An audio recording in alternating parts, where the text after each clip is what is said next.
السلام علیکم، میں ہوں معاذ خان اور آپ دیکھ رہے ہیں یونیورسل انفو ہب۔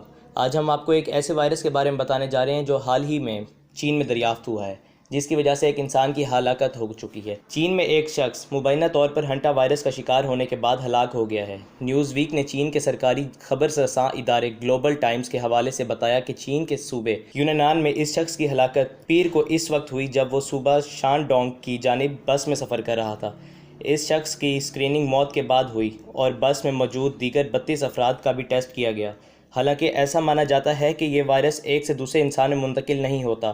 ٹیسٹ کے نتائج ابھی معلوم نہیں اور رپورٹ میں کسی کا نام اور موت کی وجہ بھی بیان نہیں کی گئی۔ امریکہ کے centres for disease control and prevention کے مطابق ہنٹا وائرس کے جراثیم عام طور پر چوہوں سے پھیلتے ہیں۔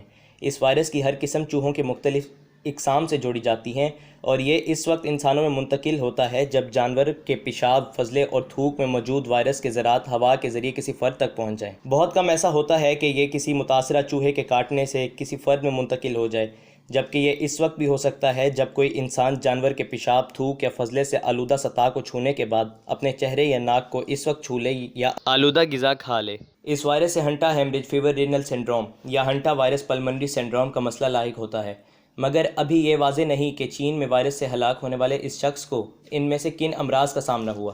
امریکی ادارے نے واضح طور پر کہا ہے کہ امریکہ میں ایک سے دوسرے انسان میں اس کے پھیلاؤ کا کوئی کیس سامنے نہیں آیا، مگر چلی اور ارجنٹائن میں چند کیسز ایسے ضرور سامنے آئے ہیں جس میں اس کی ایک قسم انڈس وائرس سے بیمار افراد کے قریب جانے پر لوگ بیمار ہوئے۔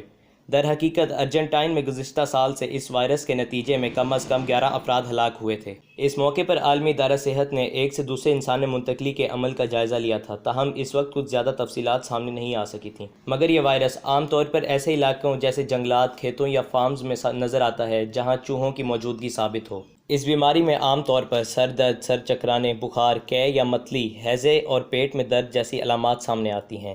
چین میں اس وائرس کا کیس اس وقت سامنے آیا جب نئے نوول کرونا وائرس کی وبا کو وہاں کافی حد تک کنٹرول کر لیا گیا ہے، اور یہی وجہ ہے کہ ٹویٹر پر لوگوں نے ہنٹا وائرس کے حوالے سے میمز بنانا شروع کر دی ہیں، جبکہ کافی لوگ اس پر تشویش کا اظہار کر رہے ہیں۔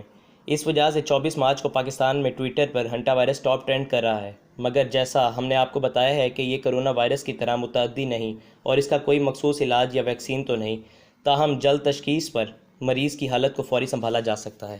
اور ایسی مزید ویڈیوز دیکھنے کے لیے ہمارا چینل سبسکرائب کریں اور بیل آئیکن دبا دیں۔ شکریہ۔